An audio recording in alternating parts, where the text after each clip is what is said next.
Hi, welcome everyone to this brief presentation on psychometry and mental health care. This is meant for advanced learners of transactional analysis.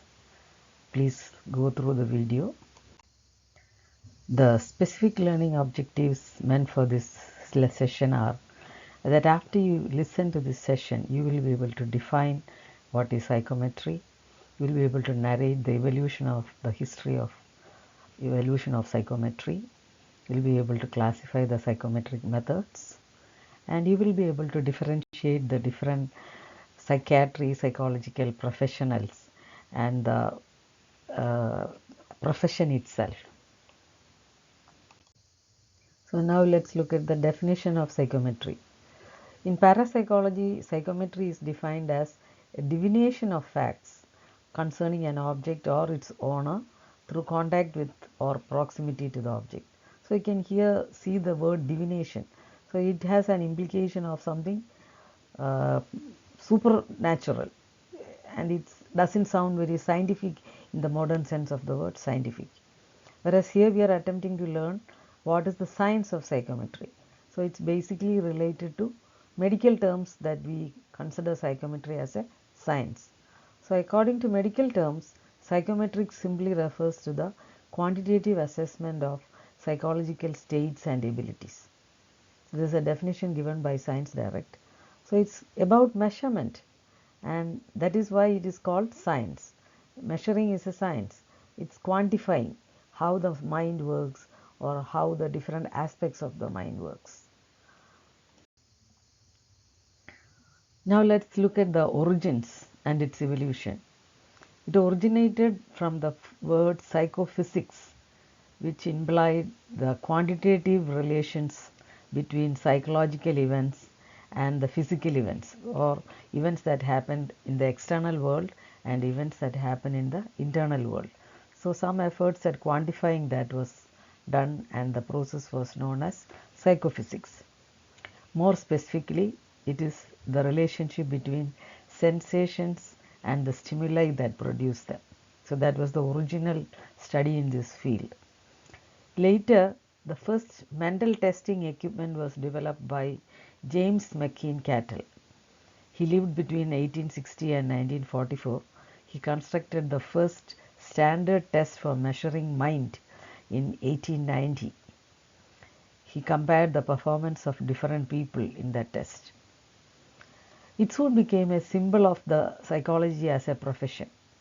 As you know, American Psychological Association, or APA, is very strong in the field of psychology, and they kind of set standards for modern psychology all over the world. So in one of their conventions in 1905, the psychological assessment or psychometric tests were kind of enforced as a professional icon for the psychologist. And so a lot of psychologists became interested in taking up psychometric studies and developing psychometric tools. Later, Alfred Binet and Victor Henry developed a metric scale for mental age or intelligence. Then German psychologist William Sturm introduced the concept of the intelligence quotient. You are all familiar with the IQ test. So William Sturm was the pioneer in that. The other tests that was developed in this line are the auditory impairment assessment, the olfactory impairment assessment studies, taste impairment studies, memory studies, neuroimaging studies. Today you have heard of functional MRI. So they originated as neuroimaging techniques. Then psychometry evolved from all these studies, and many psychometric tests have now evolved. So you may note that all these studies were stimulated by people with impairment. When people were considered not functioning normally or not functioning effectively, they were perceived to be impaired. And so to what extent is this impairment was the target of all these tests. So some large studies first developed something called normal among people among normal functioning, and then when those studies were conducted among people with difficulties in social functioning, it came out as impairment studies. So let's look at what are the psychometric and psychological tests now we have. Psychometry is defined in Webster Dictionary as the measurement of the duration, force, interrelations or other aspects of mental processes by psychological tests. So there is a measurement of the duration, the forces implied, the interconnections and also other aspects of the mental processes.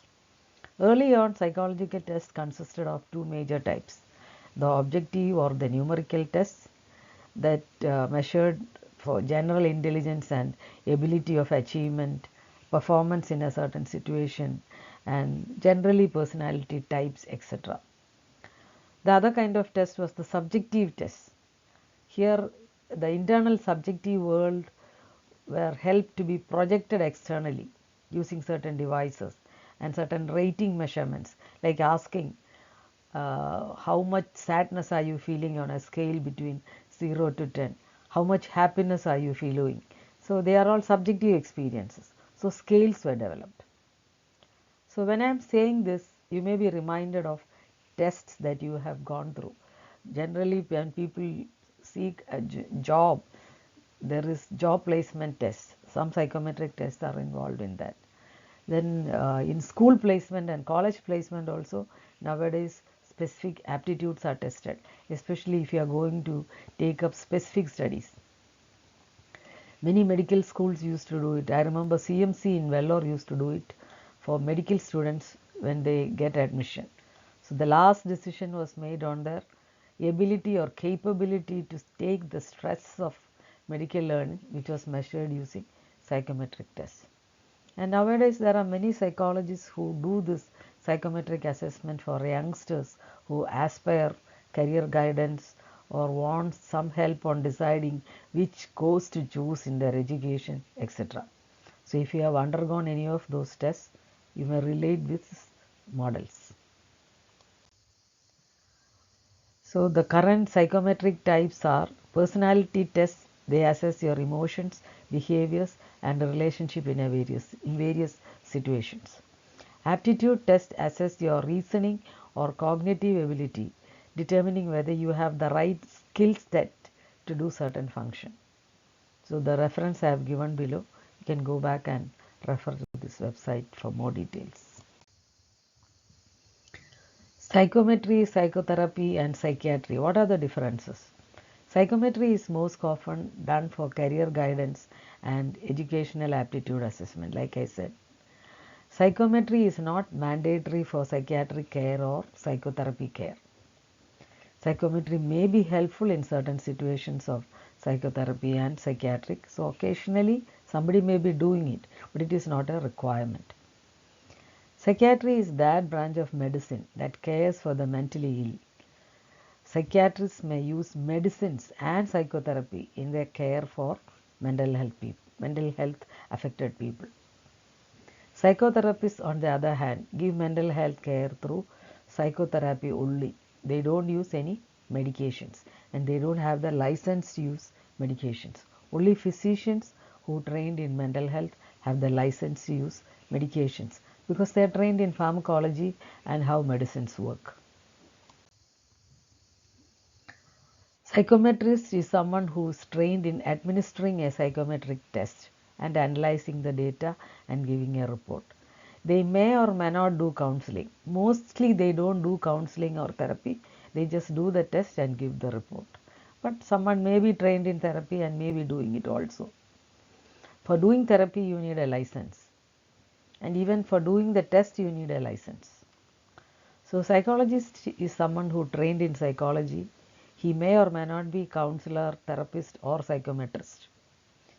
Psychiatrist again is a medical doctor trained specifically to care for mentally affected people.